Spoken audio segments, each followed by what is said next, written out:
one of the members in the rooms in my Sector Secrets Mastery actually shared with me this article.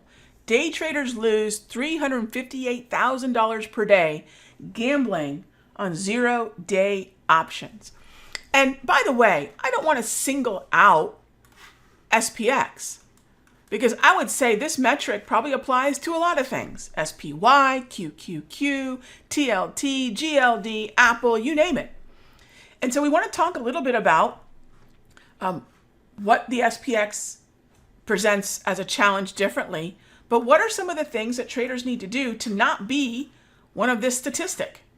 I think we all want to say, all right, there's lots of ways to win, but there really are just a few things that we need to do to understand how not to lose, right? And this is a scary stat, but it's pretty darn accurate, right? So researchers at the University of Münster, good cheese, in Germany, that's probably my favorite kind.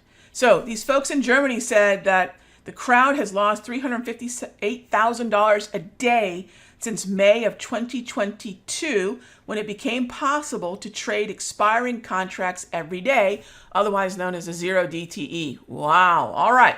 So let's get into how not to be one of the statistics. Okay. So there's a few things that we've been talking about when it comes to account growth.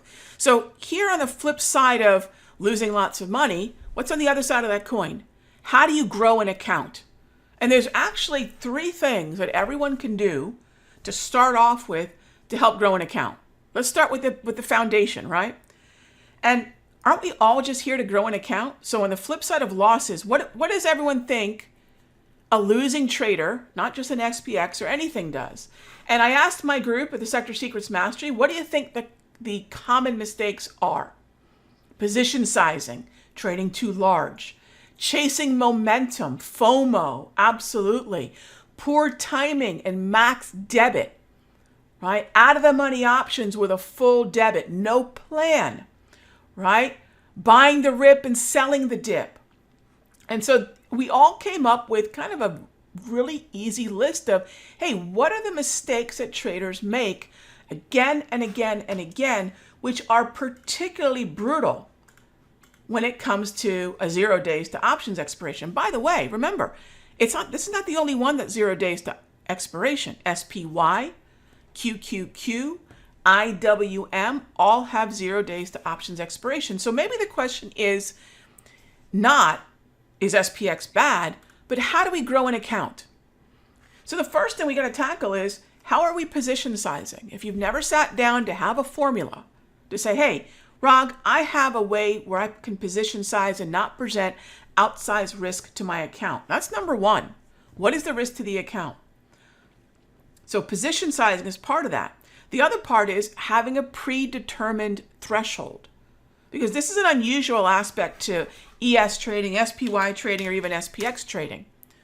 What is the allowable amount of risk you're going to present to your account?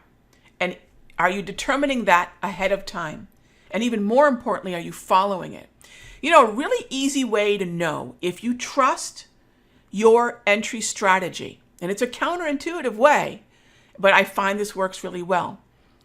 Do you trust your stop losses? One of the most counterintuitive aspects of not trusting or understanding your trade entry process is, do you follow your stops? Because if you trust your stops, that means you know that your win rate favors wins. Just get through the small paper cuts and eventually you'll get to the successful side of your win rate, whether that's 60%, 70%, what have you. So if you're not following your stops, there's an underlying mistrust. And by the way, if you're not following your stops, easy way to blow up an account and lose with something as merciless as SPX. That brings up timing.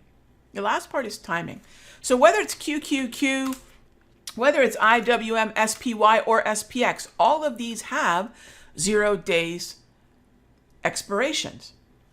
And we all know that at the bell, these things are pretty much going to wander towards useless, because the depreciation and the accelerated depreciation of any 0 days to options type trading. Timing is the other part.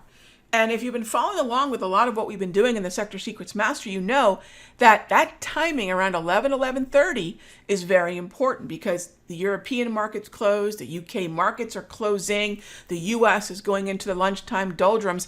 So when you're looking at your losses, here's a really important tip. Take a look at when you're initiating the trade. When are you getting into the trade?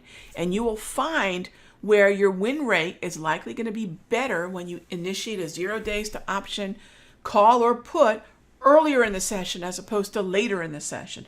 But the bottom line is this. All of this is not about how do I better trade SPX. This is all about how do I grow an account. And if you use the practices of position sizing, predetermined risk, and timing, the opposite of that is we practice the good habits. We use a formulaic approach to account growth and risk management, and that then applies to SPX. And that's probably the uncommon answer, which is any way that we're going to grow an account are going to be the habits that focus around this, right?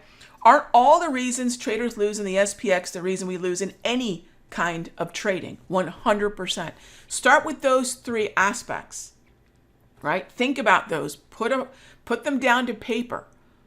What is your position sizing? What is your predetermined risk? And what are your timing cutoffs? Even more so than timing, what are your timing cutoffs to this style of trading?